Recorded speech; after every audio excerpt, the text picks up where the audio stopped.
Mambo vipi mwanafamilia wa Director Gozi Film? Niko hapa kwa ajili ya kutoa taarifa na ufafanuzi juu ya kazi yetu hii ya Love in Time. Kwa nini imeshindwa kuendelea kwa muda mrefu? Ni kwa sababu kuna changamoto nyingi ambazo zimetokea na ziko nje ya uwezo wetu. Kiukweli tumesimama kwa sababu maalum. Haina maana kwamba sisi tunapenda ili litokee, haina maana kwamba tunashindwa au hatupendi kuwaletea kazi kwa wakati. Ni kwa sababu ya changamoto.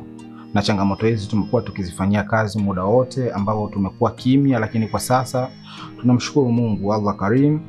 Kwa sasa nafikiri zimepungua, japokuwa hazijaisha kabisa, lakini tuna uwezo wa kuwaletea kazi kwa wakati. Hivyo tunawaahidi vitu vizuri.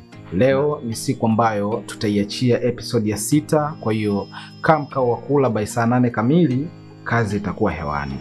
Na kwa sasa tutakuwa tunaachia kazi kwa wakati, maana lengo letu Director Gozi Film ni kuwapa burudani, kuelimisha, lakini pia kuwafurahisha na sio kuwakwaza kama vile watu wengi ambao wanafikiria kwamba sisi tumekuwa tukifanya kwa makusudi.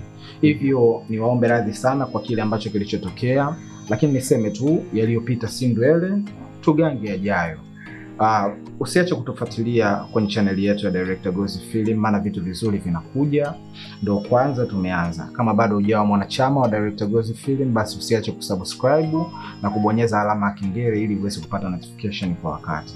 Na baada ya taarifa hii, kuna taarifa nyingine kidogo ya kufurahisha. Mbali na kuwaomba radhi kwa hiki ambacho kilichotokea, lakini pia